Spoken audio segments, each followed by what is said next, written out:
아빠, 진짜예요? 시어머니랑 예전 인 사이였던 거? 사랑하셨어요? 그랬지. 정말 좋아했어. 결혼하고 싶었고 그럼 왜 헤어지신 거예요? 할아버지께서 심하게 반대하셨어.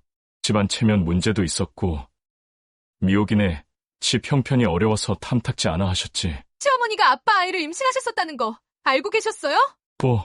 뭐라고? 아버지의 오래된 앨범을 뒤지다가 저는 한 장의 사진에서 얼어붙었습니다. 1989년 5월 춘천 체육대회. 젊은 아버지 옆에 간호복을 입은 여자가 서 있었는데 그 여자가 바로 제 시어머니였습니다. 믿을 수 없었죠. 결혼을 앞둔 며느리가 우연히 발견한 이 한 장의 사진이 모든 걸 바꿔놓았습니다. 시어머니는 아버지의 옛 연인이었고 둘 사이에는 아무도 모르는 비밀이 있었습니다. 임신과 이별, 그리고 사라진 아이의 존재. 엄마는 사진을 찢으려 했고 아버지는 말문을 닫았습니다. 시어머니는 그 사람이 날 버렸다고 말했고 아버지는 아이가 있는 줄 몰랐다고 고백했죠. 서로 다른 진실 속에서 저와 약혼자는 선택의 기로에 섰습니다. 사랑을 택할 것인가, 가족의 과거에 짓눌릴 것인가. 이야기 시작하기 전에 구독, 좋아요 부탁드립니다. 작은 관심이 채널 운영에 큰 힘이 됩니다. 자, 지금부터 어떤 특별한 사연이 있었는지 바로 이야기 시작해 보겠습니다. 솔직히 말하면 저는 결혼 준비가 이렇게 복잡할 줄 몰랐어요. 예식장 계약하고 청첩장 문구 정하고 드레스 고르고 그런 평범한 일들만 있을 줄 알았죠. 재활치료사로 일하면서 환자들의 아픔을 봐왔지만 제 인생에서 가장 큰 아픔이 결혼 준비 과정에서 시작될 줄은 정말 몰랐습니다. 약혼자 도윤 씨를 처음 만난 건 2년 전이었어요. 병원 로비에서 환자 보호자로 왔다가 우연히 마주쳤죠. 호텔리어답게 단정하고 예의 바른 모습이 인상적이었습니다. 그렇게 인연이 시작됐고 우리는 서로를 알아가며 자연스럽게 결혼까지 약속하게 됐어요. 시댁 방문은 늘 조심스러웠습니다. 시어머니 되실 박미옥 씨는 미인형 강한 분이셨거든요. 말씀은 많지 않으셨지만 그 침묵 속에 뭔가 단단한 게 느껴졌어요. 도윤 씨는 어머니를 많이 따랐습니다. 아버지가 일찍 돌아가신 후 홀로 아들을 키우신 분이니 당연한 일이었죠. 그날도 평범한 방문이었어요. 결혼식 한 달 전 예물 전달차 시댁에 들렀습니다. 어머니께서는 다락방에서 옛날 물건들을 정리하고 계셨어요. 서진아, 잠깐 올라와서 좀 도와줄래? 올라가 보니 먼지 쌓인 상자들이 가득했습니다. 오래된 옷가지, 낡은 책들, 빛바랜 사진들. 그걸 정리하다가 작은 가죽 일기장 하나가 손에 잡혔어요. 표지가 닳아서 색이 거의 사라진 상태였죠. 어머니, 이건 어디에 놓을까요? 그건 그냥 거기 두렴. 순간적으로 스쳐 지나간 어머니의 표정. 뭔가 당황하신 것 같았지만 금방 평소의 모습으로 돌아오셨습니다. 저는 별 생각 없이 그 일기장을 상자 옆에 놓았어요. 그날 밤 집으로 돌아와서도 그 일기장이 자꾸 떠올랐습니다. 이상했어요. 단순한 호기심이었을까요? 아니면 뭔가 직감 같은 게 있었던 걸까요? 잠이 오지 않았습니다. 며칠 후 저는 다시 시댁을 방문했어요. 결혼 예물수선 때문이었죠. 어머니께서 잠시 외출하신 사이 저는 다락방으로 올라갔습니다. 그 일기장을 보고 싶었어요. 나쁜 건 줄 알면서도 손이 저절로 움직였죠. 첫 페이지를 펼쳤을 때 심장이 멎는 줄 알았습니다. 1989년 4월 15일. 오늘 태수를 다시 만났다. 태수. 우리 아버지 이름이었어요. 흔한 이름이라고 생각하려 했습니다. 동명이인이겠지. 그렇게 애써 진정시키며 다음 장을 넘겼죠. 체육대회 자원봉사에서 만난 그 사람. 체대를 나왔고 달리기를 정말 잘한다. 웃을 때 눈이 초승달처럼 작아지는 게 너무 좋다. 손이 떨렸습니다. 아버지는 체육교사셨어요. 대학 시절 육상 선수였고요. 그리고 웃으실 때 정말 눈이 초승달 모양이 되셨죠. 고향이 강릉이라고 했다. 나랑 같은 고향이라니 운명 같다고 말했다. 아버지 고향도 강릉이었습니다. 더 이상 우연이라고 할 수 없었어요. 페이지를 넘길수록 확신이 됐습니다. 일기 속 태수는 제 아버지였어요. 25살의 젊은 체육교사. 간호조무사였던 23살 미옥 씨와 사랑에 빠진 남자. 그 이야기가 30페이지가 넘게 이어졌습니다. 태수가 결혼하자고 했다. 나는 너무 기뻐서 울었다. 하지만 양가 부모님께 말씀드리는 게 두렵다. 태수 아버지께서 반대하신다고 한다. 우리 집안 형편을 문제 삼으셨다. 태수는 괜찮다고 설득하겠다고 하지만 목소리에 힘이 없었다. 임신한 것 같다. 아직 태수에게 말하지 못했다. 어떻게 말해야 할까? 거기서 일기는 끊겼습니다. 다음 장은 찢어져 나간 흔적만 남아 있었어요. 일기장을 든 채 얼어붙어 있는데 아래층에서 현관문 여는 소리가 들렸습니다. 황급히 일기장을 제자리에 놓고 내려왔죠. 어머니께서 장을 보고 돌아오신 참이었어요. 어머니, 다녀오셨어요? 응, 서진아. 기다렸니? 미안해. 평소와 다름없는 목소리였지만 제 목소리는 떨리고 있었습니다. 어머니께서는 눈치채지 못하신 것 같았어요. 아니, 못 챈 척 하신 건지도 모르겠습니다. 그날 저녁 도윤 씨와 만났어요. 카페에 앉아서도 커피 맛이 느껴지지 않았습니다. 왜 그래? 무슨 일 있어? 아니, 아무것도 아니야. 거짓말이었죠. 하지만 뭐라고 말해야 할지 몰랐어요. 당신 어머니의 일기장에서 내 아버지 이야기를 봤다고? 어머니의 첫사랑이 내 아버지인 것 같다고? 그런 말을 어떻게 입 밖으로 낼 수 있겠어요.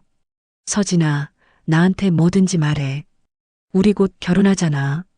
도윤 씨의 따뜻한 눈빛이 오히려 더 괴로웠습니다. 저는 고개를 저었어요. 정말 괜찮아. 그냥 결혼 준비하느라 좀 피곤한 것뿐이야. 집으로 돌아오는 길 머릿속이 복잡했습니다. 혹시 착각일까요? 동명이인일 수도 있잖아요. 하지만 모든 정황이 너무 정확하게 일치했어요. 집에 도착하니 부모님께서 거실에 계셨습니다. 엄마는 텔레비전을 보고 계셨고 아버지는 신문을 읽고 계셨죠. 아빠, 응? 왔니? 아빠 젊었을 때 강릉에서 간호사 만난 적 있어요? 신문 넘기던 아버지의 손이 멈췄습니다. 엄마도 고개를 돌려 저를 쳐다보셨어요. 갑자기 그게 무슨 소리니? 그냥 궁금해서요. 옛날 일을 왜 갑자기 물어보는 거야? 아버지의 목소리가 평소보다 낮아졌습니다. 엄마의 표정도 굳어졌고요. 아무것도 아니에요. 그냥 물어본 거예요. 서진아, 너 무슨 일 있니? 엄마가 물으셨지만 대답할 수 없었습니다. 제 방으로 들어와 문을 닫았어요. 침대에 누워 천장을 바라봤죠. 이게 진짜라면 어떻게 해야 하는 걸까요? 다음 날 저는 집안 곳곳을 뒤졌습니다. 아버지의 오래된 앨범, 상자 속 서류들, 엄마의 오래된 다이어리. 뭔가 단서가 있을 거라고 생각했어요. 아버지 방 옷장 깊숙한 곳에서 낡은 앨범을 발견했습니다. 1980년대 사진들이 가득했어요. 그중 한 장에서 저는 숨이 멎었습니다. 체육대회 자원봉사 현장. 젊은 아버지가 트레이닝복을 입고 서 계셨고 그 옆에 간호복을 입은 여자가 있었어요. 흐릿한 사진이었지만 알아볼 수 있었습니다. 시어머니셨어요. 젊은 시절의 박미옥 씨. 사진 뒷면에는 연필로 희미하게 적혀 있었습니다. 1989년 5월 춘천 체육대회. 손이 떨려서 사진을 제대로 잡을 수가 없었어요. 이건 우연이 아니었습니다. 분명한 증거였죠. 서진아, 뭐하니? 갑자기 들려온 엄마 목소리에 깜짝 놀라 사진을 떨어뜨렸습니다. 엄마는 바닥에 떨어진 사진을 집어들었어요. 그리고 한참을 말없이 사진을 바라보셨죠. 엄마, 이게 언니한테 들었구나. 예. 도윤이 어머니한테서 들었지? 엄마의 목소리는 차가웠습니다. 아니, 차갑다기보다는 단단했어요. 오래 준비해온 듯한 단단함이었죠. 아니에요. 저는 그냥 우연히. 우연은 없어. 내가 궁금해할 만하니까 이제 말해줄게. 앉아라. 엄마는 제 손에서 사진을 빼앗듯 가져가셨습니다. 그리고 사진을 찢으려고 하셨어요. 엄마, 이건 없던 일이야. 오래전에 끝난 일이고, 엄마, 아빠랑 시어머니가 옛날에 만난 사람들이었다는 거예요? 엄마는 대답하지 않으셨습니다. 대신 찢어진 사진 조각을 쓰레기통에 버리셨죠. 서진아, 내가 알 필요 없는 일들이 있어. 과거는 과거일 뿐이야. 지금 내가 결혼할 사람은 도윤이고 그 사람은 좋은 사람이잖니. 그것만 생각해. 하지만 엄마, 이 일로 도윤이한테 뭐라고 하면 안 돼. 절대로. 엄마의 단호한 목소리에 더 이상 말할 수 없었습니다. 엄마는 방을 나가셨고 저는 혼자 남겨졌어요. 그날 밤 잠이 오지 않았습니다. 창밖을 보니 달이 밝았어요. 핸드폰을 들었다 놓기를 반복했죠. 도윤 씨에게 전화해야 할까요? 아니면 혼자 더 알아봐야 할까요? 결국 저는 전화를 걸었습니다. 3번의 신호음 끝에 도윤 씨가 받았어요. 서진아, 왜 무슨 일이야? 이 시간에. 도윤 씨, 나 지금 만날 수 있어요? 지금 11시가 넘었는데. 제발이요. 중요한 얘기가 있어요. 목소리가 떨렸습니다. 도윤 씨는 제 상태를 눈치챘는지 곧바로 대답했어요. 알았어. 우리 집 앞 공원으로 나올래? 20분 후 우리는 공원 벤치에 앉아 있었습니다. 가로등 불빛 아래서 도윤 씨는 걱정스러운 얼굴로 저를 바라봤어요. 무슨 일인데 이렇게까지. 저는 지난 며칠 동안 있었던 일을 모두 말했습니다. 일기장을 본 것, 사진을 발견한 것, 엄마의 반응까지. 다 털어놓고 나니 조금 후련했지만 동시에 두려웠어요. 도윤 씨가 어떻게 반응할지 몰랐거든요. 도윤 씨는 한참을 말이 없었습니다. 그냥 손을 꼭 잡고 있었죠. 서진아, 그게 설마 진짜일까? 저도 모르겠어요. 하지만 우연치고는 너무 많은 게 일치해요. 어머니한테 여쭤볼게. 내가 직접 확인해 볼게. 괜찮을까요? 어머니께서 상처받으시면. 알아야 해. 우리가 결혼하려면 이 일을 분명히 해야 해. 도윤 씨의 목소리는 떨렸지만 단호했습니다. 그날 밤 우리는 새벽까지 공원에 앉아 있었어요. 말은 별로 없었지만 손은 계속 맞잡고 있었습니다. 이틀 후 도윤 씨에게서 연락이 왔어요. 어머니와 이야기를 나눴다고 했습니다. 만나서 얘기하자고 했죠. 카페에서 만난 도윤 씨의 얼굴은 창백했습니다. 밤새 잠을 못 잔 것 같았어요. 어머니께 여쭤봤어. 뭐라고 하셨어요? 처음엔 모른다고 하셨어. 옛날 일이라고, 기억도 안 난다고. 근데 내가 사진 이야기하고 일기장 이야기하니까 결국 인정하셨어. 제 심장이 쿵 내려앉았습니다. 짐작은 했지만 확인하니 더 충격이었어요. 진짜 너희 아버지랑 예전에 연인 사이였대. 도윤 씨는 고개를 숙였습니다. 한참 후에야 다시 입을 열었어요. 20대 중반 때래. 어머니가 간호조무사로 일하실 때 체육대회 자원봉사에서 만나셨대. 서로 좋아했고 결혼까지 생각하셨다고. 그럼 왜? 양가 집안이 반대했대. 특히 너희 할아버지께서 심하게 반대하셨다고. 집안 형편 문제도 있었고. 그래서요? 어느 날 갑자기 어머니가 사라지셨대. 연락도 안 되고 찾을 수도 없었대. 내 아버지는 그냥 그렇게 끝난 줄 알고 사셨대. 시어머니는요? 어머니는 내 아버지가 자기를 버렸다고 생각하신대. 결혼 반대를 이기지 못하고 포기한 거라고. 둘의 이야기가 달랐습니다. 하나의 과거인데 서로 다른 기억을 갖고 계셨어요. 도윤 씨, 그럼 우리 어머니께서 더 말씀하신 게 있어. 도윤 씨는 숨을 크게 들이쉬었습니다. 그리고 떨리는 목소리로 말했어요. 임신하셨었대. 그때 순간 모든 소리가 사라지는 것 같았습니다. 주변의 카페 소음도 도윤 씨의 목소리도 멀어졌어요. 뭐라고요? 내 아버지의 아이를 가지셨었대. 근데요? 이르셨대. 혼자서 병원 갔다가 유산하셨다고 눈물이 났습니다. 왜 울고 있는지도 모르겠었어요. 슬퍼서인지 충격을 받아서인지 아니면 그냥 모든 게 혼란스러워서인지 어머니께서 그 일 이후로 완전히 연락을 끊으셨대. 새로운 삶을 사셨고 나중에 우리 아버지를 만나 나를 낳으셨고 우리 아버지는 아세요? 그 일을 모르실 거래. 어머니가 말씀 안 하셨으니까 저는 고개를 저었습니다. 이건 너무 복잡했어요. 너무 아팠고요. 서진아, 우리 결혼 어떻게 해요? 이 상황에서 도윤 씨는 제 손을 꽉 잡았습니다. 우리는 우리야. 어른들의 과거랑 우리 미래는 별개잖아.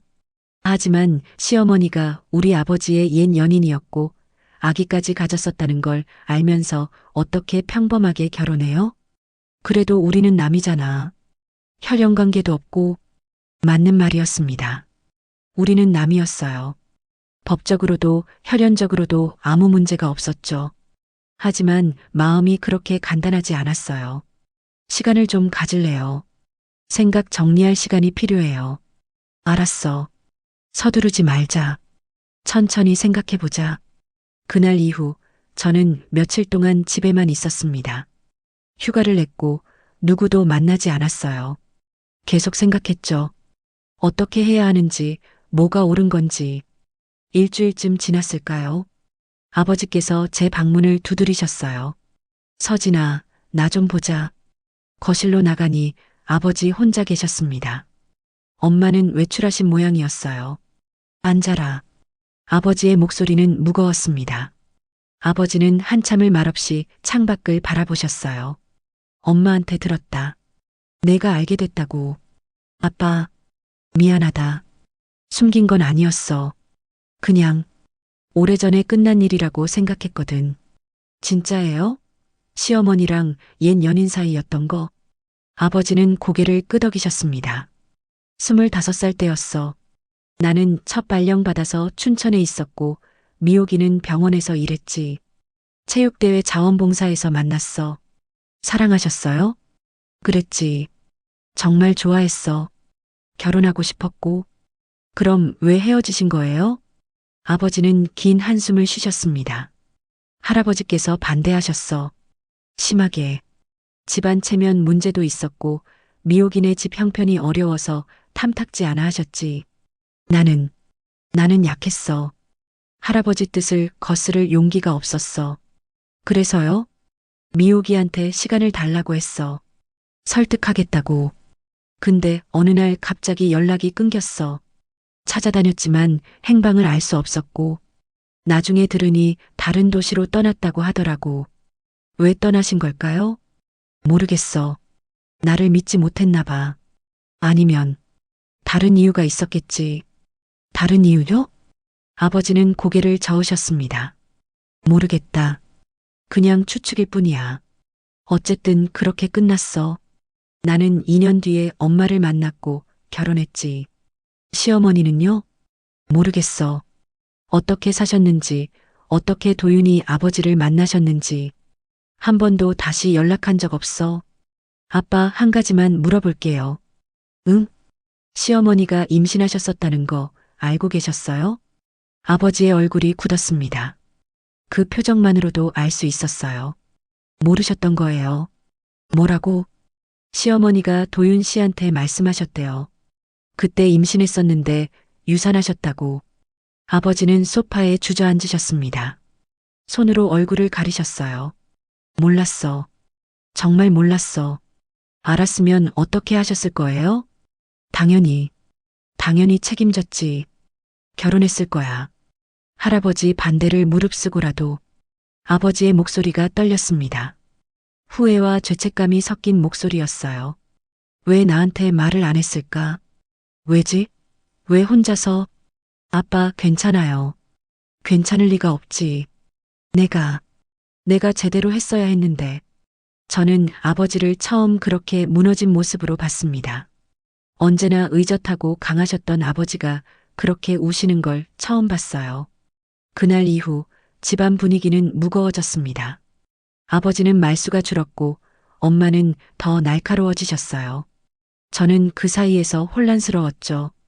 도윤 씨와는 계속 만났지만 예전 같지 않았습니다. 손을 잡아도 어색했고 대화도 자연스럽지 않았어요. 우리 사이에 보이지 않는 벽이 생긴 것 같았습니다. 서진아, 우리 이렇게 살 수는 없잖아. 어느 날 저녁 도윤 씨가 말했어요. 무슨 말이에요? 결혼식이 한 달도 안 남았어. 결정해야 해. 할 거야 말 거야. 그게 그렇게 쉬운 문제예요? 쉽지 않아. 나도 알아. 근데 계속 이렇게 미룰 수만은 없잖아. 도윤 씨의 말이 맞았습니다. 하지만 저는 아직 마음의 정리가 안 됐어요. 조금만 더 시간을 줘요. 서진아, 사실 말이야. 도윤 씨가 말을 멈췄습니다. 뭔가 더 할 말이 있는 것 같았어요. 왜요? 무슨 일 있어요?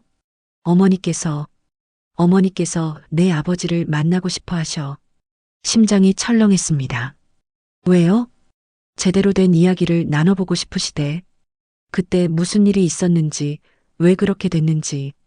우리 아버지는 아세요? 아직 모르셔. 내가 먼저 너한테 물어보고 싶었어. 저는 고민했습니다. 두 분이 만나면 어떻게 될까요? 상처만 더 깊어지는 건 아닐까요? 하지만 다른 한편으론 생각했어요.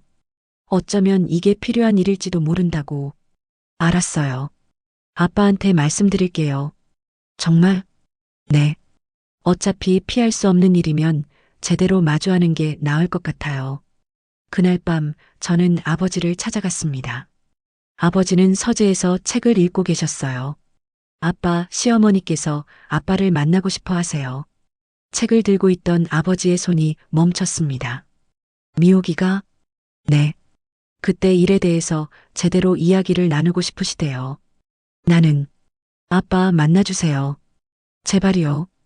이 일을 정리하지 않으면 우리도 앞으로 나아갈 수가 없어요.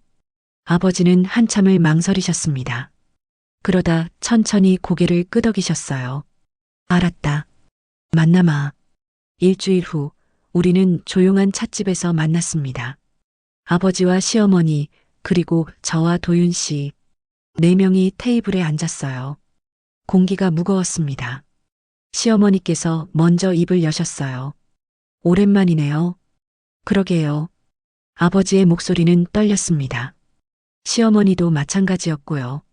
그때 왜 떠나셨어요? 아버지가 물으셨습니다. 왜긴요? 당신이 포기했잖아요. 포기한 게 아니에요. 시간을 달라고 했잖아요. 부모님을 설득하겠다고. 설득이요? 한 달이 지나도록 아무 소식이 없었잖아요. 그게 설득이에요? 연락했어요. 계속 연락했는데 받지 않으셨잖아요. 거짓말 마세요. 당신네 어머니가 오셨어요. 우리 집에. 그러면서 하시는 말이 아들이 이제 당신을 잊기로 했대요. 그러니 연락하지 말라고. 아버지의 얼굴이 창백해졌습니다. 어머니가 그러셨어요? 모르셨어요? 몰랐어요. 정말 몰랐어요. 어머니께서 그런 일을. 시어머니는 쓴웃음을 지으셨습니다. 그래요. 당신은 모르셨겠죠. 당신은 늘 그랬으니까. 편한 대로만 알고 편한 대로만 행동했죠. 미옥 씨, 나는 임신한 것도 모르셨죠? 침묵이 흘렀습니다. 아버지는 고개를 숙이셨어요. 죄송해요. 정말 몰랐어요. 그때 알았으면 어쩔 건데요? 결혼해 줄 건가요? 부모님 반대를 무릅쓰고? 당연하죠. 당연히 그랬을 거예요. 거짓말. 진심이에요. 그럼 왜 그때 제대로 싸우지 않았어요? 왜 부모님 말만 듣고 있었어요? 아버지는 대답하지 못하셨습니다. 시어머니의 말이 맞았거든요. 결국 당신은 날 사랑한 게 아니었어요. 그냥 좋았던 거죠. 책임질 각오 없이. 아니에요. 사랑했어요. 그런 사랑은 사랑이 아니에요.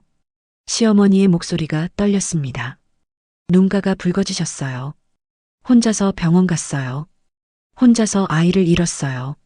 아무도 내 손을 잡아주지 않았어요. 미안해요. 정말 미안해요. 아버지가 눈물을 흘리셨습니다. 저는 처음 아버지가 우시는 걸 봤어요. 도윤 씨는 어머니의 어깨를 잡았습니다. 어머니, 그만하세요. 도윤아, 엄마는 그냥 한 번이라도 제대로 된 사과를 받고 싶었어. 죄송합니다. 정말 죄송합니다. 아버지는 계속 고개를 숙이셨어요. 시어머니는 눈물을 닦으셨습니다. 이제 와서 사과해봤자 뭐해요. 다 지나간 일인데. 하지만 그래도 알긴 알아야죠. 당신이 얼마나 비겁했는지, 당신 때문에 내가 얼마나 힘들었는지. 그날 우리는 오래 앉아 있었습니다. 두 분은 과거의 이야기를 나누셨어요. 오해했던 것들, 몰랐던 것들, 아팠던 것들. 35년 전의 상처가 천천히 드러났습니다. 찻집을 나올 때쯤 시어머니께서 말씀하셨어요. 태수 씨, 한 가지만 물어볼게요. 네, 말씀하세요. 정말 몰랐어요? 내가 임신한 거? 정말 몰랐어요. 알았으면 절대 그냥 잊지 않았을 거예요. 시어머니는 한참을 아버지를 바라보셨습니다. 그러다 천천히 고개를 끄덕이셨어요. 믿을게요. 이제라도 그 말을 들으니까 조금은 마음이 편해지네요. 집으로 돌아오는 차 안에서 아버지는 계속 창밖을 보셨습니다. 한참 후에 말씀하셨어요. 서진아, 미안하다. 왜 아빠? 아빠 때문에 내 결혼이 이렇게 됐네. 아빠 잘못이 아니에요. 아니야. 내 잘못이야. 내가 제대로 했어야 했는데. 이제 어떻게 되는 거예요? 저희 결혼은요? 아버지는 대답하지 않으셨습니다. 아마 아버지도 모르셨을 거예요. 그날 밤 도윤 씨한테서 전화가 왔어요. 서진아, 괜찮아?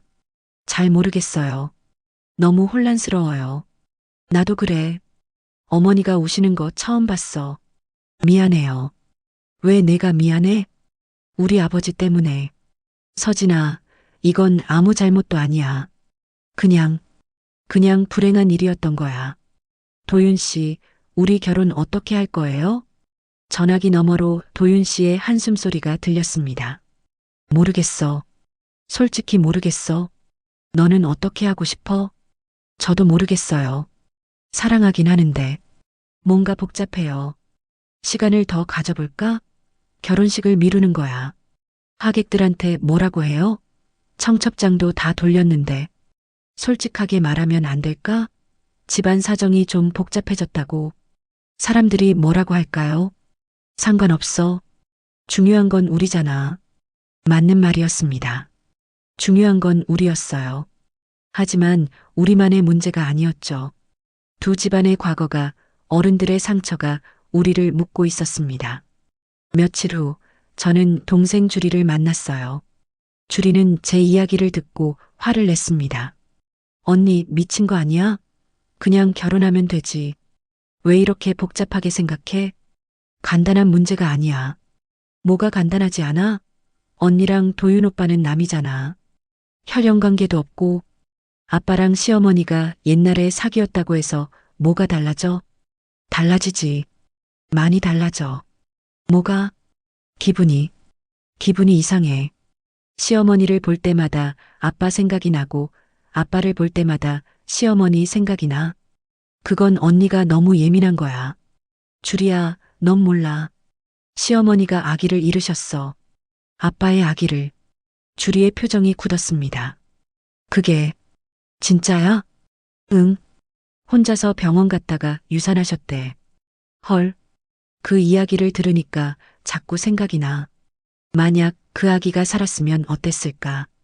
그 아기는 나한테 뭐가 되는 걸까? 오빠나 언니가 됐겠지. 근데 그건 만약이잖아. 실제로 일어난 일이 아니야. 알아. 근데 자꾸 생각이 나. 주리는 한숨을 쉬었습니다.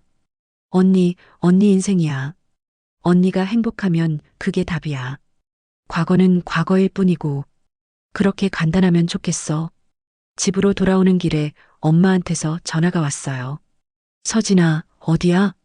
집 가는 길이에요. 바로 들어와. 할 이야기가 있어.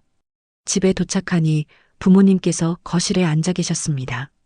엄마의 표정이 심각했어요. 앉아라. 무슨 일이세요?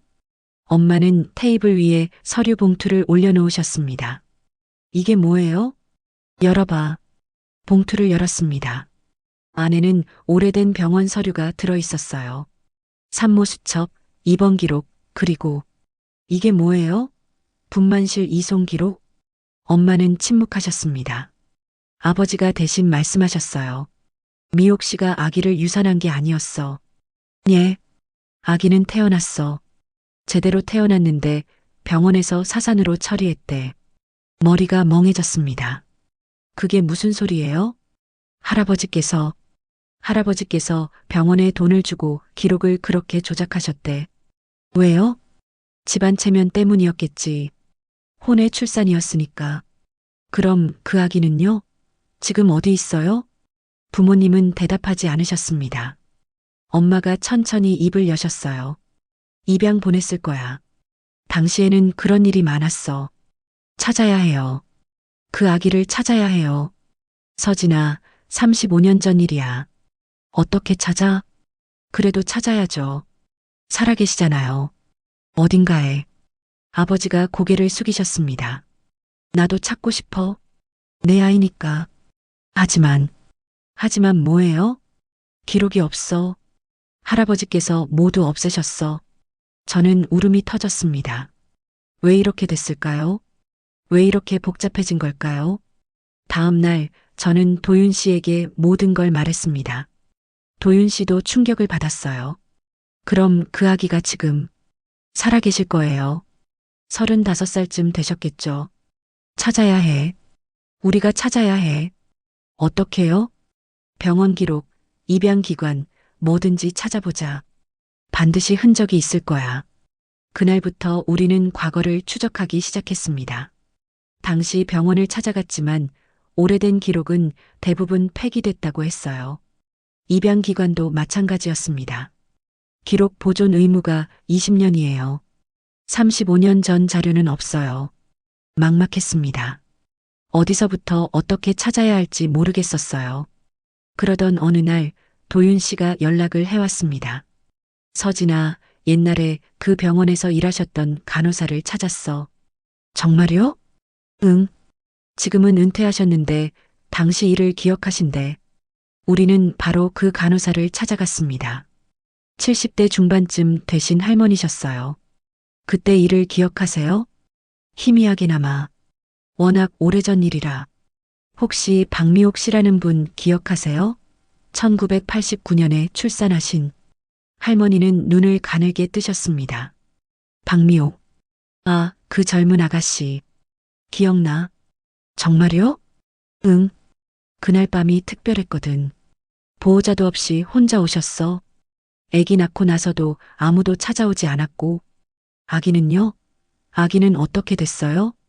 할머니는 한참을 생각하시더니 말씀하셨어요. 누가 데려갔어? 정장 입은 남자가 왔었어. 현금 봉투를 주면서 기록을 사산으로 해달라고 했지. 그 남자가 누구예요? 글쎄, 이름은 몰라. 근데 아기 아버지의 아버지라고 하더라고. 그러니까, 할아버지요. 그래, 할아버지, 아버지의 아버지, 제 친할아버지였습니다. 할아버지는 이미 돌아가셨어요. 10년 전에. 아기는 어디로 갔어요? 보호시설로 보냈을 거야. 당시엔 그렇게 했거든. 어느 시설이에요? 춘천에 있던 시설이었을 거야. 지금은 없어졌지만 우리는 춘천으로 갔습니다. 옛날 보호시설이 있던 자리를 찾았지만 이미 다른 건물이 들어서 있었어요. 이제 어떻게 해요? 구청에 가보자. 기록이 남아있을지도 몰라. 구청 담당자는 친절했습니다. 오래된 기록을 찾아봐 주셨어요. 1989년. 있네요. 보호아동 명단. 정말요? 근데 개인정보라 함부로 공개할 수가 없어요. 저는 그 아기의 이복자매예요. 제발 좀 도와주세요. 담당자는 고민하다가 화면을 돌려 보여주셨습니다. 첫 화면만 보세요. 그 이상은 안 돼요. 죄송하지만 규칙이 그렇습니다. 관계자 외 이 자료를 열람하는 것이 불법이에요. 화면에는 당시 보호됐던 아기들의 명단이 있었습니다. 날짜별로 정리돼 있었어요. 1989년 4월 거기에 이름 없는 남아 한 명이 기록돼 있었습니다.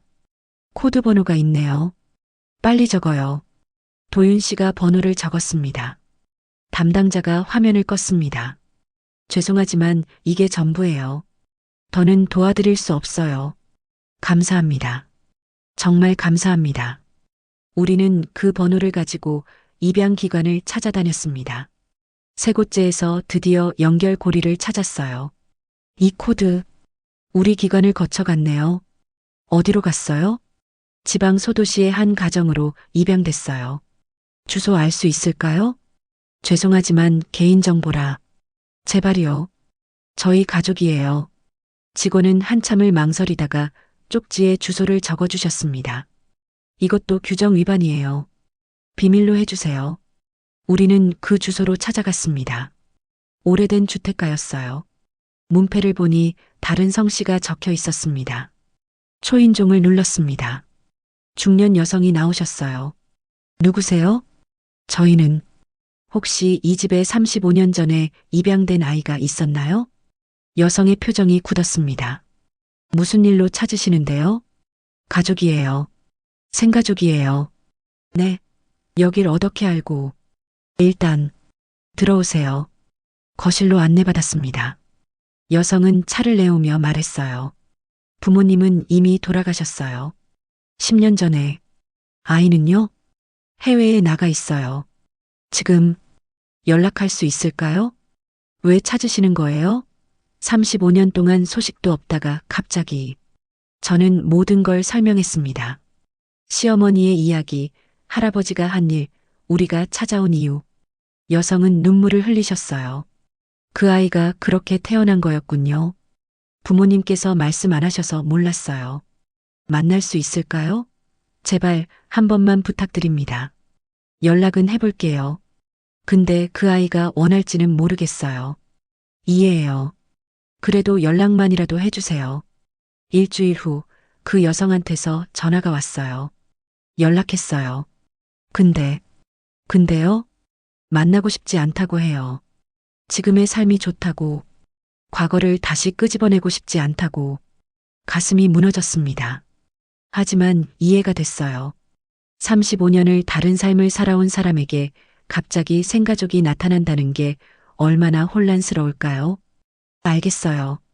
억지로 할 수는 없죠. 대신 하시고 싶은 얘기 편지로 써주시면 꼭 전달해 드릴게요. 정말요? 네. 써주세요. 제가 전달할게요. 저는 편지를 썼습니다. 아버지도 시어머니도 편지를 쓰셨어요. 우리는 미안함과 그리움을 담아 편지를 보냈습니다. 한 달이 지났습니다. 답장은 오지 않았어요. 하지만 괜찮았습니다. 우리가 할 수 있는 건 다 했으니까요. 그 과정에서 저는 깨달았습니다. 과거는 바꿀 수 없지만 현재는 선택할 수 있다는 걸. 아버지와 시어머니의 과거는 그분들의 것이고 저와 도윤 씨의 미래는 우리의 것이라는 걸. 도윤 씨, 저희 결혼해요. 어느 날 저녁 저는 도윤 씨에게 말했습니다. 정말? 네. 우리 결혼해요. 과거는 과거로 두고 우리는 우리 인생을 살아요. 도윤 씨는 저를 꼭 안아주었습니다. 고마워 서진아. 기다려줘서 저도 고마워요. 사랑해요 도윤 씨. 결혼식 날짜가 다가왔습니다. 청첩장도 다시 돌리고 모든 준비를 마쳤어요. 드레스도 맞췄고 예식장도 예약했습니다. 그런데 결혼식 이틀 전 예상치 못한 일이 벌어졌습니다. 주말 시어머니 집에서 도윤 씨와 함께 식사를 할 때였습니다. 낯선 여성이 갑자기 찾아왔습니다. 50대쯤 되어 보이는 분이었습니다. 혹시 박미옥 씨 계세요? 제가 박미옥인데요. 누구시죠? 저는 예전에 춘천 보호시설에서 일했던 사람이에요. 무슨 일로 오셨어요? 드릴 게 있어서요. 여성은 낡은 봉투를 꺼냈습니다. 이게 뭐예요? 제 동료가 자기가 죽으면 꼭 전해달라고 하셨어요. 양심의 짐이었다고 하네요. 시어머니는 떨리는 손으로 봉투를 받으셨습니다. 안에는 오래된 서류들이 들어 있었어요. 출생신고 미처리 통지서, 유기 아동 임시보호 확인서, 그리고 입양 전 임시 위탁 기록. 거기에는 아기의 임시 이름이 적혀 있었습니다. 그리고 보호 코드도. 시어머니는 그 자리에서 주저앉으셨습니다. 울음을 터뜨리셨어요. 어머니, 도윤 씨가 달려갔습니다. 저도 옆에 앉았어요. 미안해요. 이렇게 갑자기 찾아와서. 여성은 사과하고 떠났습니다. 우리는 시어머니를 부축해 안으로 들어갔어요. 내 아기가 정말 살아있었구나. 시어머니는 계속 우셨습니다. 서류를 꼭 안고 우셨어요. 그날 밤 우리는 긴 회의를 했습니다. 아버지도 오셨고 엄마도 오셨어요. 이 서류로 다시 찾을 수 있을 거예요. 도윤 씨가 말했습니다. 서류에는 우리가 미처 찾지 못했던 정보들이 더 있었거든요. 하지만 결혼식이 이틀밖에 안 남았어요. 엄마가 걱정스럽게 말씀하셨습니다. 미루면 안 될까요? 제가 조심스럽게 말했어요. 모두의 시선이 저한테 쏠렸습니다. 서진아, 내가 괜찮겠니? 아버지가 물으셨어요. 괜찮아요. 이게 더 중요해요. 우리는 언제든 결혼할 수 있지만 이 기회는 다시 안 올지도 몰라요. 도윤 씨가 제 손을 꼭 잡았습니다.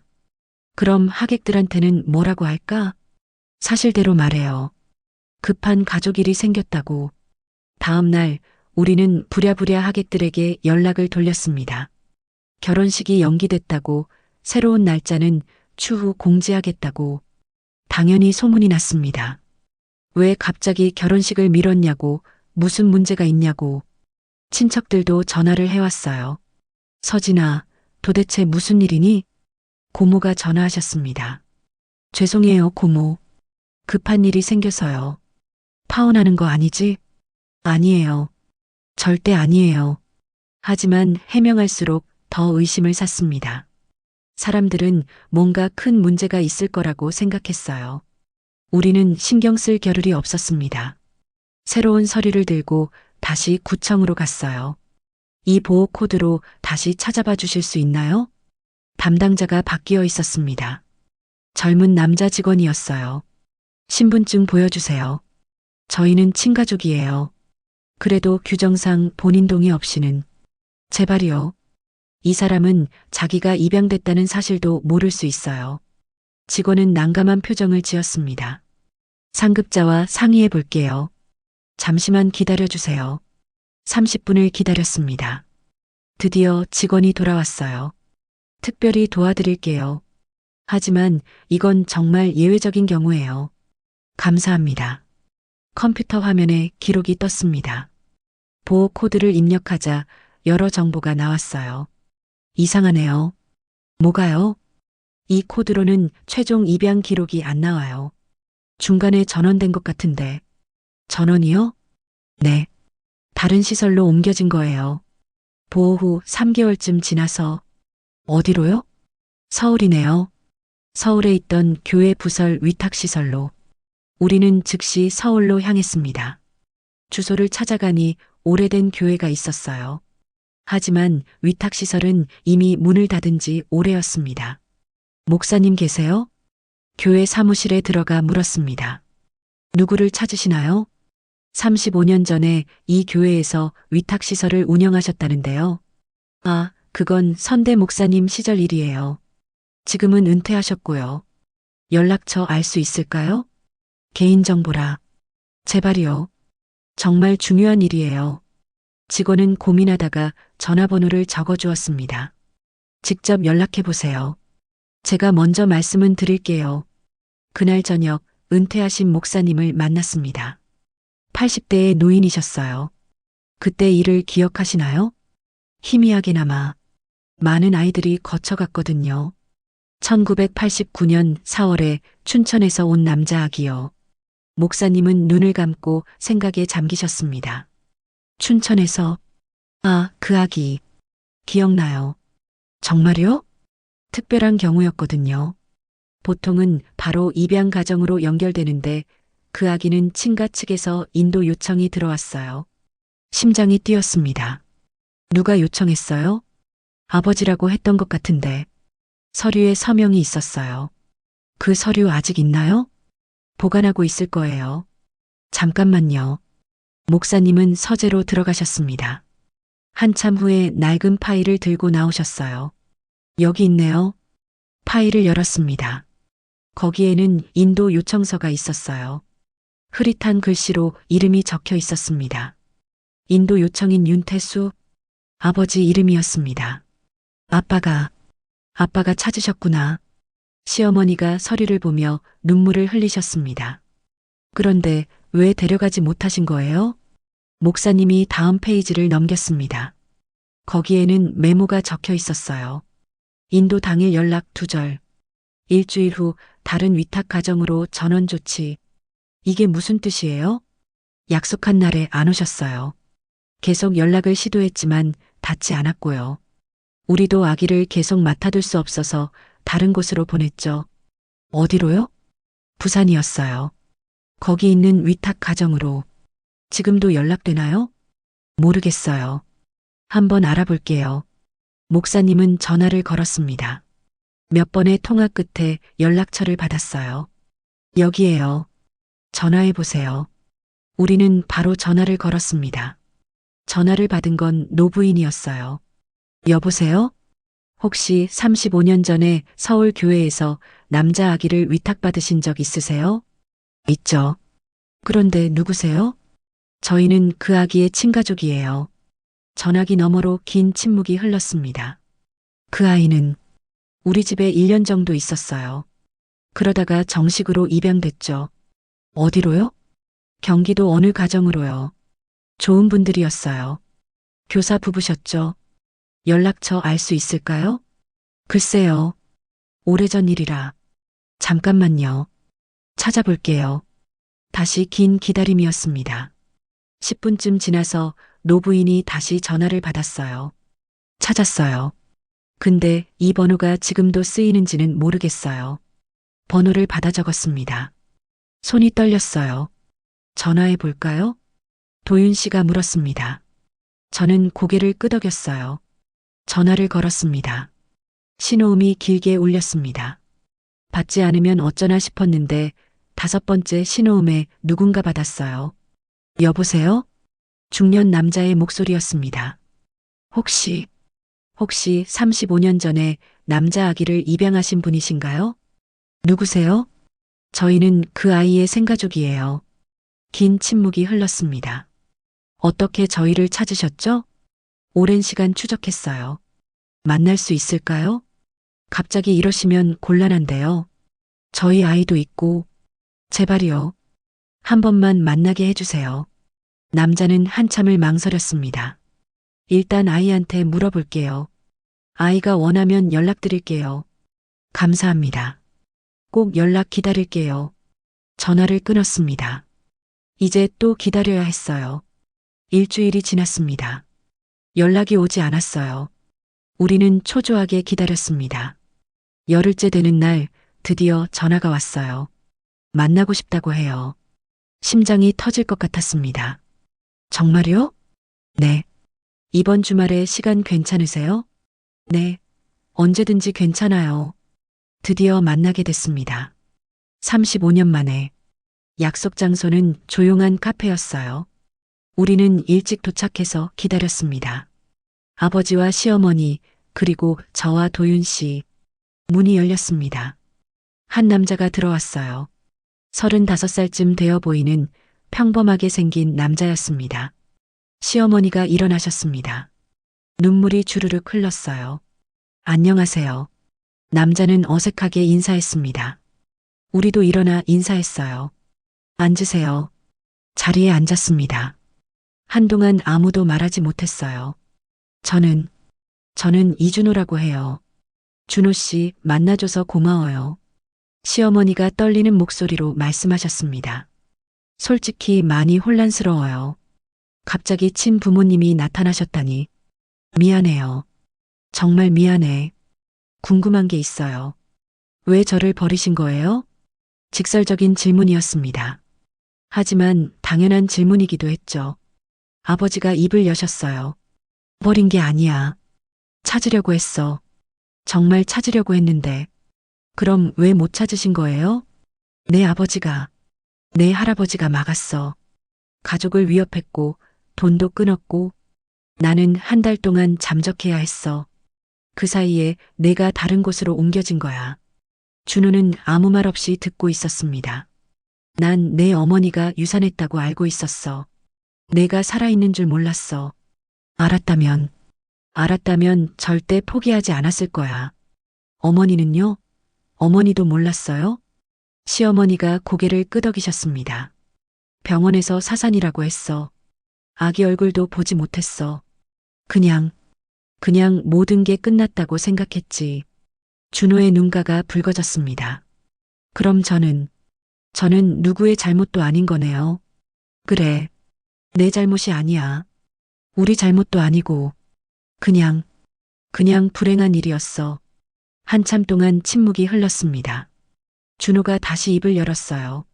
저를 키워주신 부모님은 정말 좋은 분들이에요. 사랑도 많이 받았고요. 다행이다.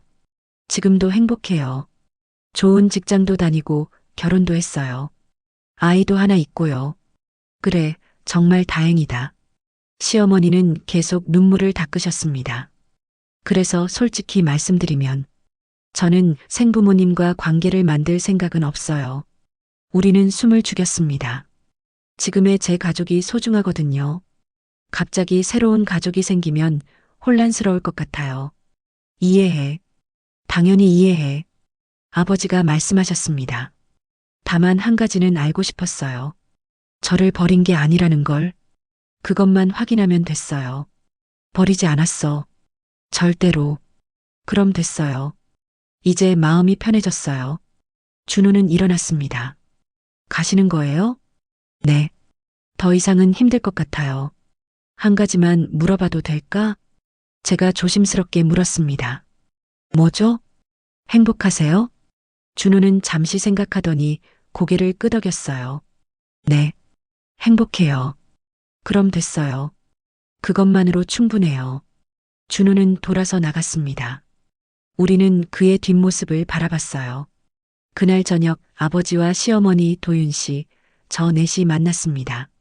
준호 씨를 만났다는 이야기를 듣고 시어머니는 울음을 터뜨리셨습니다. 아버지가 옆에서 어깨를 감싸주셨어요. 처음으로 두 분이 그렇게 가까이 계신 걸 봤습니다. 미안해요, 미옥 씨.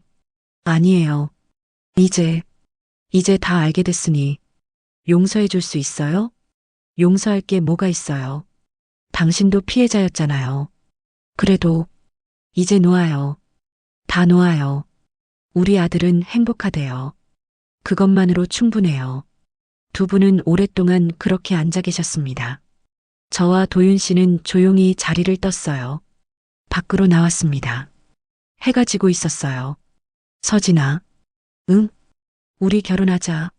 지금? 응. 지금. 더 이상 미루고 싶지 않아. 저는 웃었습니다. 오랜만에 웃는 것 같았어요. 그래요. 결혼해요. 한 달 후 우리는 작은 예식장에서 결혼식을 올렸습니다.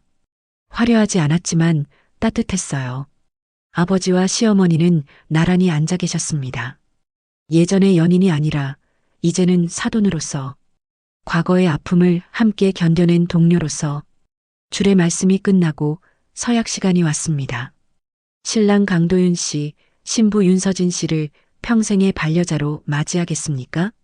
네, 맞이하겠습니다. 신부 윤서진 씨, 신랑 강도윤 씨를 평생의 반려자로 맞이하겠습니까? 네, 맞이하겠습니다. 우리는 서로를 바라보며 웃었습니다. 그동안 많은 일이 있었지만 결국 우리는 여기 서 있었어요. 이제 신랑은 신부에게 입맞춤할 수 있습니다. 도윤 씨가 저를 끌어안았습니다. 그리고 키스했어요. 하객들의 박수 소리가 들렸습니다. 예식이 끝나고 피로연이 시작됐습니다. 많은 사람들이 축하해 주었어요. 언니 축하해. 동생 주리가 달려왔습니다. 고마워, 주리야. 진짜 결혼하네. 중간에 어떻게 되는 줄 알았잖아. 나도 그랬어. 근데 잘 됐어. 언니 행복해 보여. 응, 행복해. 시어머니께서 다가오셨습니다. 서진아. 네, 어머니. 고마워. 포기하지 않아줘서 당연한 거예요. 우리 아들 잘 부탁해. 제가 더 잘 부탁드려요. 우리는 포옹했습니다. 시어머니의 품에서 따뜻함이 느껴졌어요. 아버지도 오셨습니다. 아빠, 서진아, 행복하렴. 네, 아빠. 힘든 일이 있으면 언제든 말해. 아빠가 있어. 알아요. 아버지는 제 머리를 쓰다듬어 주셨습니다. 어릴 때처럼 피로연이 끝나고 우리는 신혼여행을 떠났습니다. 제주도로 갔어요. 바닷가를 걸으며 도윤 씨가 말했습니다. 서진아, 우리 정말 결혼했네. 그러게. 실감이 안 나. 중간에 정말 어떻게 될 줄 알았어. 나도. 근데 결국 해냈잖아. 응, 해냈어. 도윤 씨가 제 손을 꼭 잡았습니다. 앞으로도 함께 해낼 수 있겠지? 당연하죠. 우리는 파도 소리를 들으며 걸었습니다. 과거는 과거로 두고 미래를 향해 걸었어요. 신혼여행에서 돌아온 후 일상이 시작됐습니다. 출근하고 퇴근하고 저녁 먹고 대화하는 평범한 일상. 가끔 시댁에 들렀습니다. 시어머니는 예전보다 훨씬 밝아지셨어요. 어머니, 요즘 어떠세요? 좋아. 마음이 편해졌어. 다행이에요. 준우한테서 연락 왔어. 정말요? 응. 사진을 보내왔어. 아이 사진. 시어머니는 핸드폰을 보여주셨어요. 거기에는 준호의 아이 사진이 있었습니다. 할머니가 됐네요. 그러게. 할머니. 시어머니는 사진을 보며 미소 지으셨어요. 행복해 보이셨습니다. 친정에도 자주 갔습니다. 아버지는 예전보다 말씀이 많아지셨어요. 아빠, 요즘 골프 다니세요? 응. 친구들이랑 가끔 쳐. 좋으시겠어요. 서진아, 너 요즘 행복하지? 네, 행복해요. 다행이다. 그게 다야. 아버지는 만족스러운 표정을 지으셨습니다. 1년이 지났습니다. 어느 날 저는 임신 사실을 알게 됐어요. 도윤 씨, 나 임신한 것 같아. 정말? 응. 테스트기에 2줄이 나왔어. 도윤 씨는 저를 번쩍 들어 올렸습니다. 야, 조심해. 임신부라니까. 미안. 근데 너무 좋아서. 우리는 웃으며 포옹했습니다. 양가 부모님께 말씀드렸습니다. 모두 기뻐하셨어요. 손주가 생기는구나. 시어머니가 제 배를 쓰다듬으셨습니다. 네, 어머니. 잘 키워야 해. 사랑 듬뿍 주면서. 그럴게요. 우리가 못해준 것들, 이 아이한테는 다 해줘야지. 네, 어머니. 10달이 지나고 저는 아기를 낳았습니다. 건강한 여자아이였어요. 축하해요, 따님이에요. 간호사가 아기를 안겨줬습니다. 작고 따뜻한 생명이었어요. 우리 딸, 도윤 씨가 제 옆에서 아기를 바라봤습니다. 눈물을 흘리며. 예쁘다. 응, 예뻐. 가족들이 모두 왔습니다. 시어머니, 아버지, 엄마, 동생까지. 어머, 정말 예쁘다. 할아버지 닮았네. 아니야, 할머니 닮았어. 모두가 아기를 보며 웃었습니다. 행복한 웃음이었어요. 아기 이름은 서연으로 지었습니다. 서로 연결된다는 뜻이었죠. 우리를 이어준, 과거와 현재를 연결해준 아이. 퇴원하는 날 시어머니께서 제 손을 잡으셨습니다. 서진아, 고마워. 뭐가요, 어머니? 이 기쁨을 주셔서, 손녀를 안겨줘서, 당연한 거예요. 아니야. 당연한 게 아니야. 너희가 포기하지 않았기에 가능한 일이었어. 어머니, 과거는 아팠지만 덕분에 지금은 행복해. 정말 감사해. 우리는 포옹했습니다. 어머니의 품에서 따뜻함과 감사함이 느껴졌어요. 집으로 돌아왔습니다. 작지만 따뜻한 우리 집. 아기는 스르르 잠들었고 저와 도윤 씨는 아기를 바라봤어요. 힘들었지? 도윤 씨가 제 어깨를 감싸며 물었습니다. 조금. 근데 행복해. 나도. 도윤 씨, 우리 잘 살 수 있을까? 당연하지. 우리 이만큼 왔는데 뭐든 해낼 수 있어. 그치? 응. 우리는 할 수 있어. 창밖으로 별이 보였습니다. 반짝이는 별들. 과거의 상처도 현재의 행복도 모두 저 별빛 속에 담겨 있는 것 같았어요. 우리는 많은 것을 잃었지만 더 많은 것을 얻었습니다. 과거를 마주할 용기, 서로를 이해하는 마음, 그리고 앞으로 나아갈 힘. 가족이란 무엇일까요? 혈연일까요? 아니면 함께한 시간일까요? 저는 이제 알 것 같아요. 가족은 서로를 포기하지 않는 것, 함께 아파하고 함께 웃는 것, 그게 가족이라는 걸. 시어머니와 아버지는 과거의 연인이었지만 이제는 사돈입니다. 과거를 공유하지만 현재를 함께 만들어가는 사람들이에요. 준호는 생물학적으로는 저의 이복 오빠지만 각자의 삶을 살고 있습니다. 그것도 괜찮아요. 모두가 행복하다면 그것으로 충분하니까요. 저와 도윤 씨는 금단의 관계에서 시작했지만 결국 사랑으로 맺어졌습니다. 쉽지 않은 길이었지만 함께였기에 가능했어요. 밤은 깊어갔고 아기는 평화롭게 잠들었습니다. 저와 도윤 씨도 침대에 누웠어요. 서진아. 응? 사랑해. 저도 사랑해요. 우리는 손을 맞잡고 잠들었습니다. 내일도 모레도 우리는 함께일 거예요. 그렇게 우리의 이야기는 끝이 아니라 시작이었습니다. 금단의 족보로 얽힌 두 집안은 이제 새로운 관계로 이어졌어요. 아픔을 딛고 용서를 배우고 사랑을 선택한 사람들의 이야기. 몇 년이 흘렀습니다. 서연이는 4살이 됐어요. 말도 제법 하고 걷기도 잘했습니다. 엄마, 할머니 집 가요. 그래, 갈까? 주말이면 우리는 양가집을 번갈아 방문했습니다. 서연이는 할머니들을 정말 좋아했어요. 시댁에 가면 시어머니께서 항상 음식을 가득 차려주셨습니다. 어머니, 너무 많이 하셨어요. 괜찮아. 우리 서연이 많이 먹어야지. 할머니, 나 이거 좋아해요.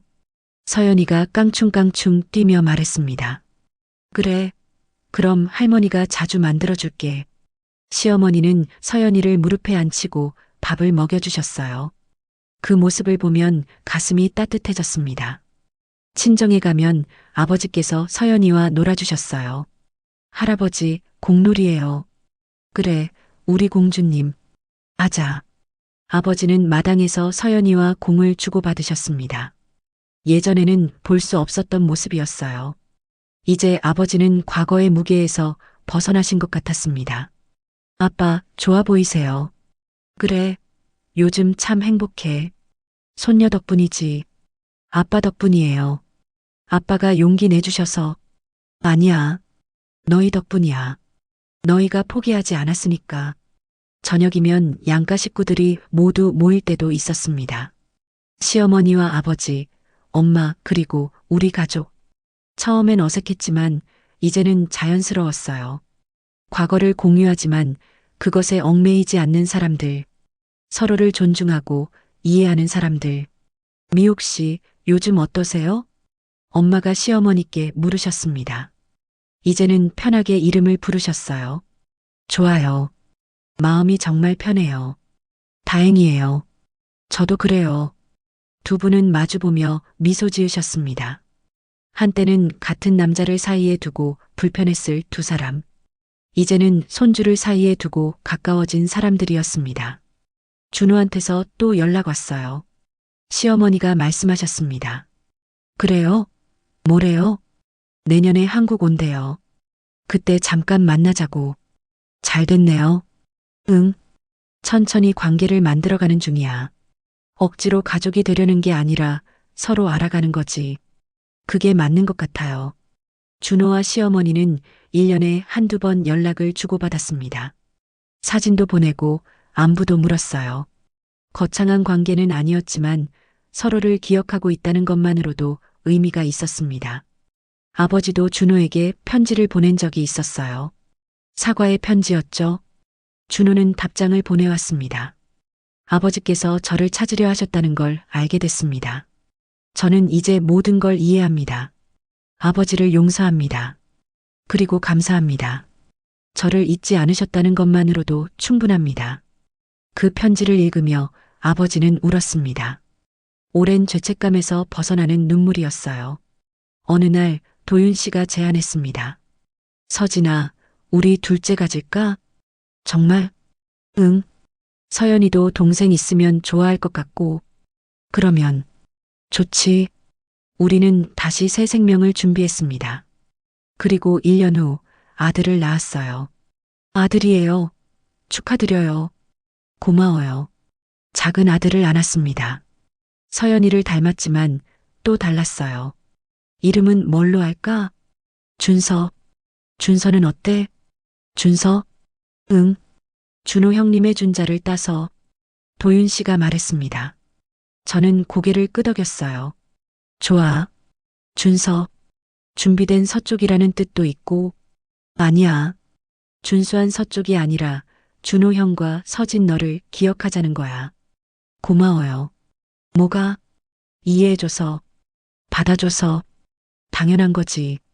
아기 준서는 건강하게 자랐습니다. 서연이는 동생을 무척 좋아했어요. 엄마, 동생 귀여워. 그치? 우리 준서 귀엽지? 응. 나 동생 잘 돌볼 거야. 가족은 더 커졌고 행복은 더 깊어졌습니다. 시어머니께서는 가끔 옛날 이야기를 하셨어요. 아픈 기억이 아니라 추억으로. 그때는 정말 힘들었어.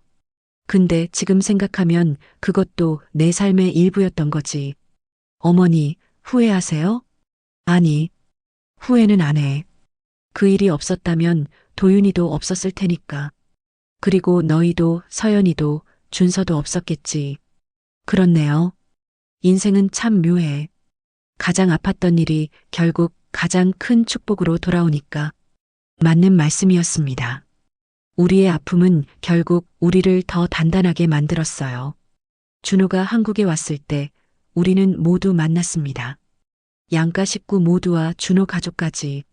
안녕하세요. 오랜만이에요. 어서 와요. 애들도 데려왔네요. 준호의 아이들은 7살, 5살이었어요. 서연이와 비슷한 나이였죠. 애들아, 인사해. 고모, 고모부야. 안녕하세요. 어머, 예쁘다. 우리 서연이랑 놀자. 아이들은 금방 친해졌습니다. 거실을 뛰어다니며 놀았어요. 어른들은 식탁에 둘러앉았습니다. 시어머니와 준호, 아버지, 그리고 우리. 준호야, 그동안 잘 지냈니? 시어머니가 물으셨습니다. 이제는 편하게 이름을 부르셨어요. 네, 어머니. 잘 지냈어요. 다행이다. 정말 다행이야. 양부모님께도 이야기했어요. 생부모님을 만난 것. 모르시던? 이해하신대요. 오히려 만나고 오라고 하셨어요. 좋은 분들이구나. 네. 정말 좋은 분들이에요. 그분들이 저를 키워주셨으니까요. 아버지가 준호에게 말씀하셨어요. 준호야, 나는. 아버지, 괜찮으세요? 다 이해해요. 고맙다. 저도 아버지가 됐잖아요. 이제는 알아요. 부모 노릇이 얼마나 어려운지. 그래. 넌 좋은 아버지구나. 노력하고 있어요. 식사 후 준호가 시어머니께 선물을 드렸습니다. 이게 뭐니? 앨범이에요. 제 어릴 적 사진이랑 지금 사진들. 시어머니는 앨범을 펼쳤습니다. 준호의 100일, 돌, 입학식, 졸업식, 결혼식 사진들이 가득했어요. 정말 잘 컸구나. 네. 행복하게 자랐어요. 고마워. 이렇게 자라줘서. 두 분은 올해 앨범을 보며 이야기를 나누었습니다. 엄마와 아들로서가 아니라 서로를 이해하는 두 사람으로서. 저녁이 되어 준호 가족이 돌아갈 때 우리는 현관까지 배웅했습니다. 또 연락할게요. 그래. 자주 연락하자. 애들도 친해졌으니까 다음엔 더 오래 있을게요.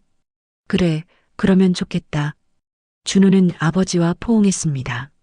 그리고 시어머니와도. 건강하세요, 어머니. 너도 행복하게 살아. 네, 그럴게요. 준호 가족이 떠나고 우리는 집으로 돌아왔습니다. 도윤 씨, 오늘 좋았어요. 나도. 모두가 행복해 보여서. 우리 정말 멀리 왔네요. 처음 생각하면. 악몽 같았죠. 근데 이겨냈잖아. 응, 함께. 그날 밤 아이들을 재우고 우리는 거실에 앉았습니다. 서진아, 지난 일 생각하면 어때? 신기해요. 그렇게 힘들었는데 지금은 추억이 됐어요. 후회는 안 해? 아니요. 하나도. 나도. 오히려 감사해. 뭐가요? 그 일이 있었기에 우리가 더 단단해진 것 같아. 서로를 더 이해하게 됐고, 맞아요. 쉬운 길은 아니었지만 의미 있는 길이었어요. 창밖으로 달이 보였습니다. 둥근 보름달이었어요. 저 달처럼 우리도 완전해진 것 같아요. 완전하다기보다는, 뭐요? 완성되어 가는 중인 것 같아. 아직도 배우고 있잖아. 부모로서, 부부로서. 그것도 맞는 말이네요. 우리는 달을 바라보며 앉아 있었습니다. 조용하고 평화로운 밤이었어요. 10년이 더 흘렀습니다. 서연이는 14, 준서는 13이 됐어요. 이제 제법 큰 아이들이었습니다. 엄마, 나 준호 삼촌네 집 가도 돼? 준호 삼촌? 응. 방학 때 미국 가고 싶어? 아빠랑 상의해 봐야지. 서연이는 준호를 삼촌이라고 불렀습니다. 혈연상으로는 이모부의 이복 형제지만 우리는 그냥 삼촌이라고 불렀어요. 복잡하게 설명할 필요 없이 준호 형님한테 연락해봐요. 도윤 씨가 말했습니다. 그럴까요? 준호에게 연락했습니다. 기꺼이 환영한다고 했어요. 서연이 보내주세요. 제 애들도 좋아할 거예요. 폐가 되지 않을까요? 아니에요. 가족인데요. 가족. 그 단어가 자연스러웠습니다. 여름방학 서연이는 미국으로 떠났습니다. 한 달간의 여행이었어요. 잘 다녀와. 조심하고. 응, 엄마. 걱정 마. 공항에서 서연이를 배웅했습니다. 이제 아이도 컸구나 싶었어요. 서연이가 없는 한 달, 집이 조용했습니다. 준서만 있으니 더 그랬죠. 엄마, 누나 언제 와? 다음 달에. 빨리 왔으면 좋겠어. 준서도 누나를 그리워했습니다. 한 달 후 서연이가 돌아왔습니다. 밝은 얼굴로. 엄마, 너무 좋았어. 그래, 뭐가 제일 좋았어? 다 좋았어. 준호 삼촌네 식구들도 너무 좋고 미국도 신기하고 준호 삼촌은 뭐래? 자주 놀러 오래. 그리고 내가 크면 거기서 공부해도 된대. 그래, 생각해봐야겠네. 서연이는 많은 이야기를 들려줬습니다. 준호네 가족과 보낸 시간, 그곳에서 느낀 것들. 엄마, 우리 가족 좀 특이하지? 왜? 준호 삼촌이 할머니의 아들이잖아. 근데 할아버지의 아들이기도 하고. 그러면 삼촌이 맞나? 외삼촌이 맞나? 글쎄, 뭐가 중요해? 그냥 삼촌이지. 그치? 나도 그렇게 생각해. 아이는 복잡한 관계를 있는 그대로 받아들였습니다. 어른들이 만든 경계를 넘어서 시어머니께서는 이제 70을 넘기셨습니다. 건강하셨지만 예전보다는 약해지셨어요. 서진아, 내가 하나 부탁이 있어. 말씀하세요, 어머니. 내가 죽으면 말이야. 어머니, 무슨 말씀을. 아니야. 언젠가는 갈 거잖아. 그때 준호한테 연락해줘. 꼭. 그럴게요. 그리고 내 일기장 있잖아. 내가 처음 봤던 그거. 네. 그거 준호한테 줘. 엄마가 얼마나 찾고 싶었는지 알려주고 싶어. 알겠어요, 어머니. 고마워. 정말 고마워. 시어머니는 제 손을 꼭 잡으셨습니다. 주름진 손이었지만 따뜻했어요. 다행히 시어머니께서는 오래 건강하셨습니다. 80살까지 사셨어요. 그리고 어느 봄날 조용히 잠드셨습니다. 장례식에 많은 사람들이 왔습니다. 친척들, 친구들, 그리고 준호도. 어머니, 준호는 영정 앞에서 오래 서 있었습니다. 눈물을 흘리며. 괜찮아요, 준호 형님. 서진 씨, 저는 제대로 효도도 못했어요. 아니에요. 형님이 행복하게 사신 것만으로도 어머니는 행복하셨어요. 정말요? 네. 어머니께서 항상 그러셨어요. 준호가 잘 살고 있다는 게 가장 큰 위안이라고. 준호는 고개를 숙였습니다. 장례를 치르고 유품을 정리했습니다. 그때 저는 그 일기장을 찾았어요. 다락방 상자 속에 고이 모셔져 있었습니다. 준호 형님, 이거 받으세요. 이게 뭐예요? 어머니의 일기장이에요. 형님을 임신했을 때 쓰신 거예요. 준호는 떨리는 손으로 일기장을 받았습니다. 읽어보세요. 어머니가 형님을 얼마나 사랑하셨는지 알 수 있을 거예요. 고맙습니다. 준호는 일기장을 가슴에 안았습니다. 한국에 머무는 동안 준호는 아버지를 자주 만났습니다. 이제 80이 넘으신 아버지와 아버지 건강하세요? 그럭저럭. 늙으니까 여기저기 아프더라고. 병원 잘 다니세요? 그래. 서진이가 잘 챙겨줘. 다행이에요. 두 분은 과거 이야기를 많이 나누셨습니다. 이제는 편하게 부담 없이. 준호야, 나는 정말. 아버지, 이제 그만하세요. 다 지난 일이에요. 고맙다. 용서해줘서. 용서할 게 없어요. 저도 아버지가 됐으니까 알아요. 당신도 최선을 다하셨다는 거. 내가 그렇게 말해주니 마음이 편하구나. 아버지는 준호의 손을 잡으셨습니다. 시어머니가 돌아가시고 1년 후 아버지도 가셨습니다. 편안한 얼굴로 잠드셨어요. 아빠, 저는 아버지의 손을 잡고 울었습니다. 많은 것을 겪었지만 결국 행복하게 사신 아버지. 장례식에도 준호가 왔습니다. 서진 씨, 조의를 표합니다. 고마워요, 형님. 멀리서 오셔서. 당연한 거죠. 제 아버지이기도 하니까. 그 말이 저는 좋았습니다. 준호가 아버지를 아버지로 인정해 주셔서 부모님이 모두 가시고 우리는 어느덧 중년이 됐습니다. 50을 바라보는 나이였어요. 서진아, 우리 이제 꼰대 되는 거야? 도윤 씨가 농담처럼 말했습니다. 벌써 그런 나이가 됐네요. 그러게. 시간 참 빠르다. 후회 없어요? 하나도. 너는? 저도요. 행복했어요. 우리는 손을 맞잡았습니다. 주름진 손이었지만 여전히 따뜻했어요. 서연이는 결혼했습니다. 좋은 사람을 만나 가정을 꾸렸어요. 엄마, 나 엄마처럼 살고 싶어. 어떻게? 힘들어도 포기하지 않고 사랑하는 사람 지키면서. 그래. 그렇게 살렴. 준서도 좋은 직장에 다녔습니다. 아직 결혼은 안 했지만 행복해 보였어요. 엄마, 나는 엄마 아빠가 자랑스러워. 왜? 어려운 일을 이겨내셨잖아.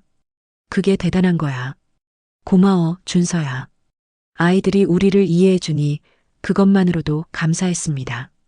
준호는 여전히 1년에 한두 번 한국에 왔습니다. 이제는 손주들을 데리고 오셨어요. 삼촌, 또 왔어요. 서연이의 아이들이 준호를 반겼습니다. 그래, 우리 조카들. 잘 있었니? 네. 할머니네 가요? 그래, 가자. 우리는 모두 함께 부모님 산소를 찾았습니다. 온 가족이 함께. 할머니, 할아버지, 저희 왔어요. 아이들이 절을 했습니다. 우리도 절을 했어요. 감사의 마음을 담아서. 어머니, 아버지 모두 잘 지내고 있어요. 걱정 마세요. 바람이 불어왔습니다. 따뜻한 봄바람이었어요.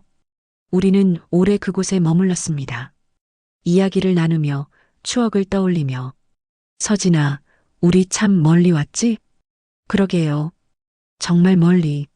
앞으로도 잘할 수 있을까? 당연하죠. 지금까지 잘해왔으니까. 우리는 서로를 바라보며 웃었습니다. 해가 지고 있었습니다. 노을이 아름다웠어요. 집에 갈까? 네, 가요. 우리는 손을 잡고 산을 내려왔습니다. 가족들과 함께. 앞으로도 힘든 일이 있겠죠. 슬픈 일도 기쁜 일도 있을 거예요. 하지만 우리는 함께니까 괜찮을 겁니다. 과거의 아픔을 딛고 일어선 우리는 이제 미래를 향해 걸어가고 있습니다. 금단의 족보로 시작된 이야기는 이렇게 사랑과 용서, 그리고 화해의 이야기로 완성됐습니다. 우리가 찾던 이름은 결국 돌아왔고 우리는 여전히 함께입니다. 그것으로 충분합니다. 지금까지 죽을 때까지 만나지 못할 뻔한 한 가족의 재회 이야기를 들어주셔서 감사합니다. 이 주인공에게 하고 싶은 이야기가 있다면 댓글 달아주세요. 댓글로 남겨주세요. 구독과 좋아요도 부탁드립니다.